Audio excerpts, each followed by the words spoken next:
Guys ఈరోజైతే ఒక విషయం గురించి మాట్లాడదామని కూడా కాదు, జస్ట్ మిమ్మల్ని అడుగుదాం అనుకుంటున్నాను. నేను 4 ఇయర్స్ నుంచి యూట్యూబ్ చేస్తున్నాను. ఏదో ఒక కంటెంట్ ఏదో ఒకటి చేద్దామని చెప్పి మీ షో చేశాను, కుకింగ్ చేశాను, ఏదో ఒకటి చేద్దామని చెప్పి వీడియోస్ క్రియేట్ చేద్దామని చెప్పి ఏదో కంటెంట్ తీసుకొని చేస్తాను. బట్ స్టిల్ ఇప్పటికీ నా ఛానల్ అయితే మానిటైజేషన్ అవ్వలేదు. కానీ నేను రీసెంట్గా చూసింది ఏంటంటే, ఇప్పుడు యూట్యూబ్లో ఏం జరుగుతుందంటే, ఇప్పుడు ఒక ఫ్యామిలీలో ఒక పర్సన్ పాపులర్ సెలబ్రిటీ కూడా అనక్కర్లేదు, జస్ట్ 50K 75K 100K ఉండి ఫాలోవర్స్ ఉన్నారంటే వాళ్ళ ఫ్యామిలీ నుంచి ఇంకొకరు వస్తున్నారు. వాళ్ళకి వెంటనే సెలబ్రిటీ స్టేటస్ ఇచ్చేస్తున్నారు. అంటే వెంటనే ఫాలోవర్స్ కానీ వాళ్ళ వీడియోస్ కానీ ఇంతలాగా వెళ్ళిపోతున్నాయి. బట్ ఏ సెలబ్రిటీ స్టేటస్ లేకుండా ఎన్నో ఇయర్స్ నుంచి అలా చేస్తూ ఏదో మానిటైజేషన్ అయ్యిద్దేమో, వాళ్ళు కూడా ఏమైనా అందులో ఏదైనా చేసుకోవచ్చేమో అని చూసేవాళ్ళు ఇంక అక్కడే ఉన్నారు. కానీ ఇప్పుడు కొత్తగా వచ్చేవాళ్ళు అంటే ఒక్క ఫ్యామిలీలో ఒక్కళ్ళు కొంచెం ఎదగగానే ఇంకా ఆ ఫ్యామిలీలో 5-6 మెంబర్స్ వస్తున్నారు. వాళ్ళకి వెంటనే చూస్తున్నారు, వాళ్ళ వీడియోస్ చూస్తున్నారు, వాళ్ళకి వెంటనే ఫాలోవర్స్ పెరిగిపోతున్నారు. మరి వాళ్ళ దాంట్లో మళ్ళీ కంటెంట్ కూడా ఏముండదు, జస్ట్ ఎవరైతే సెలబ్రిటీ ఉన్నారో వాళ్ళతో వీళ్ళు ఒక వీడియో పెడతారు లేదా ఒక పోస్ట్ పెడతారు. ఏదైతే పెట్టగానే వెంటనే వాళ్ళు అలా వెళ్ళిపోతున్నారు పైకి.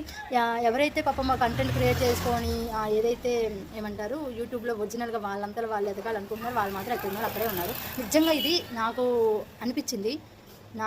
నాది కూడా సేమ్ సిచ్యువేషన్ కాబట్టి నాకు అనిపించింది. అందుకే నేను ఈ వీడియో చేస్తున్నాను. మరి జనాలు గొర్రెలాగా అలాగా వెంటనే ఫాలో అవుతున్నారు అని నాకు అర్థం కాలేదు. ఎగ్జాంపుల్ చెప్తాను, వీళ్ళని అనాలని కాదు, జస్ట్ నాకు ఎగ్జాంపుల్ అనిపించింది. వాళ్ళని చూసిన తర్వాత నాకు ఈ వీడియో అనిపించింది చేయాలని చెప్పి. రీసెంట్గా నేను మినీ ఇంటర్వ్యూలు పెట్టాను, సో మళ్ళీ వాళ్ళని ఎగ్జాంపుల్ తీసుకుంటున్నాను. కొన్ని ఎవరికైనా బాధనిపిస్తే పర్లేదు, కమెంట్ సెక్షన్లో కమెంట్ చేసుకోండి.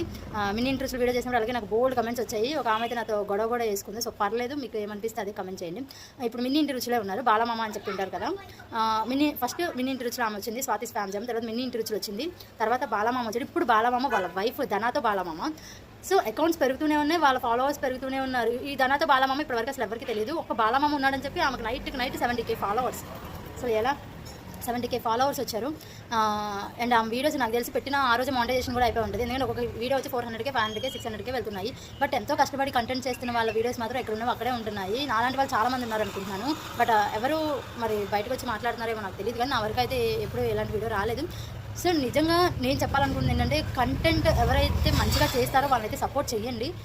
వాళ్ళకి అప్పుడు చేయాలన్న ఇంట్రెస్ట్ ఇంకా వస్తుంది. ఎప్పుడు ఈ సెలబ్రిటీస్ని వాళ్ళే చేస్తూ ఉంటే మిగిలిన వాళ్ళు కూడా ఎదగాలి కదా. సో నేను చెప్పాలనుకున్నా అదే, కంటెంట్ చేసే వాళ్ళని కొంచెం సపోర్ట్ చేయండి, మాలాంటి వాళ్ళని కూడా సపోర్ట్ చేయండి. ఇది ఒకటే నేను చెప్పాలనుకున్నాను. అండ్ వాళ్ళని అనాలని కాదు. సో మీకు ఎవరికైనా వాళ్ళని అన్నానని చెప్పి ఫీల్ అయి ఉంటే ఇంకా అది మీ ఇష్టం, ఎందుకంటే నేను వాళ్ళని అనాలని చెప్పి అనలేదు, ఒక ఎగ్జాంపుల్గా చూపించాను. అలా చాలామంది ఉన్నారు. అండ్ నాకు తెలిసి చాలామంది ఉన్నారు, ఇంకా వాళ్ళ పేర్లని వద్దు. నాకు ప్రజెంట్ ఇప్పుడు వాళ్ళైతే కొంచెం కనిపించింది. ఎందుకంటే సేమ్ ఒకరి తర్వాత ఒకరు వస్తున్నారు, వాళ్ళ ఫ్యామిలీలో వాళ్ళు బాగానే ఫేమస్ చేస్తున్నారు. మరి కంటెంట్ చేసే వాళ్ళని ఎందుకు చేయట్లేదు అని ఒక చిన్న బాధ అంతే. సో అది చెప్పాలనుకున్నాను అంతే. ఈ వీడియో బాయ్.